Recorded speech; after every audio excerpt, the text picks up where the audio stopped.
early there. I just was anxious to get everything set up, but I've got to confess I'm feeling a bit nervous right now because, well, it's the first time I've ever given evidence to a jury like this, and also now I know I could get red carded and I'm being recorded and it's going to be on the internet. And also I knew nothing about this topic 5 years ago. I spent the last 20 years looking at the sky. I'm an astrophysicist. I'm a professor in the Department of Physics at the University of Manchester. And 4 years ago, my kids started school and I started to think about the next 20 years. And I pictured them saying to me in 20 years' time, "Mummy, what did you do about climate change?" Well, they might not be calling me mummy then, but yeah, "What did you do about climate change?" And me saying, "I looked at the sky." And I just thought, I can't actually live with that. So I started to learn about climate change. And I learned that about a quarter of all climate change is caused by food. And so we need to stop burning fossil fuels, which is causing the majority of climate change. But at the same time, we also, if you look in the future, supposing we stop burning fossil fuels, food is going to be the biggest cause of climate change. And so, and with more people, as time goes on, there's more and more people on this planet, and those people tend to eat more and more greenhouse gas emissions intensive foods. And so the impact of food on climate change is increasing, and it's an increasing proportion of the total contribution to climate change, and it could be the main thing that's causing climate change in 10 years' time.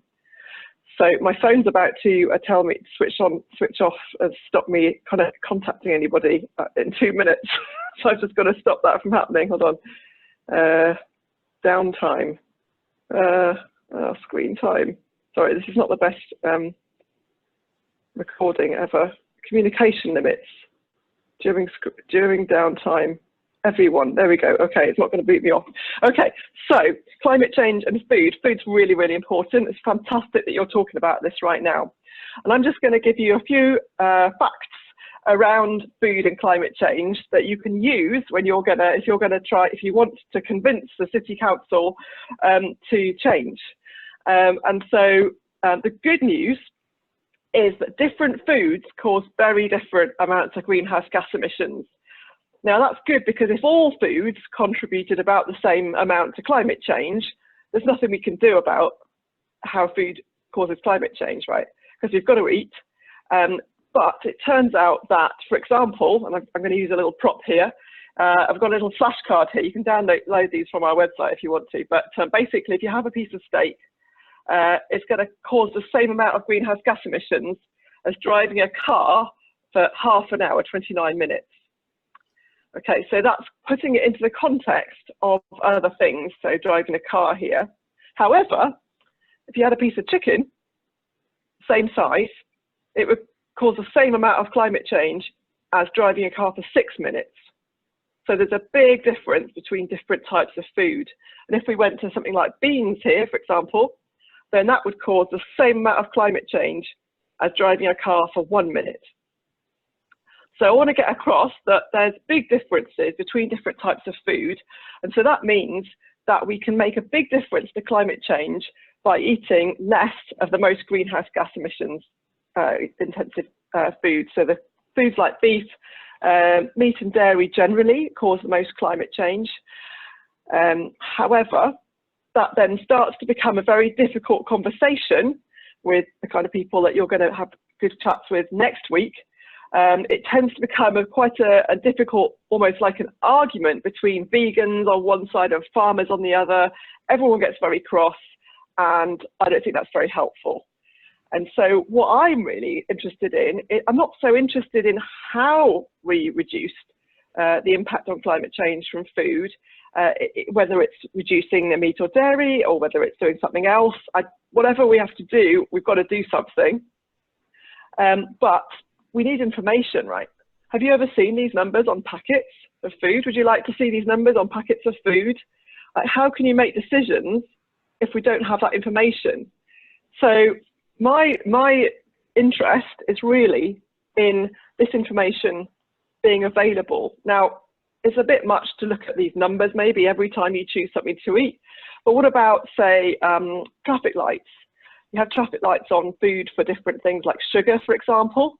And so you can choose if you want to have something with lots of sugar. You can still choose it. It's still there, but you know that that's going to be a treat. And so you can keep eating exactly as you are, but with that information maybe of a traffic light on packets saying that this is maybe a higher impact thing than this. And so that's what I want to see happen. I think it's the only way we can have a really constructive conversation. And I'll tell you why, because farmers, the people who produce our food, who work so hard to produce our food, they need to be rewarded for all the great things they're already doing. So what you'll hear next week from the NFU is that this number here is the value for European beef. It's actually much higher. It's about twice as high for beef from South America. So if you get the beef from Brazil, for example, it'll be about twice this value. They'll tell you that if you get it from the UK, it's about half this value. And they'll tell you that the UK beef is the best, some of the lowest emissions beef you can get, which is also true. But if we halve that value, we'd get about 15 minutes driving. That's still 15 times the value that you'd have from eating something like beans. So what do we do about it? Well, we think we've got to have some facts, we've got to have information, and that's what I want to see. So Mike Berners-Lee, that I think you heard from already, he has done a lot of work on this, and he's actually, for one supermarket, he actually calculated the greenhouse gas emissions of every single product in that supermarket. So it can be done. So that's something that really we need to have happen. Maybe you don't want to look at these labels every time you go to the supermarket, that's fine too.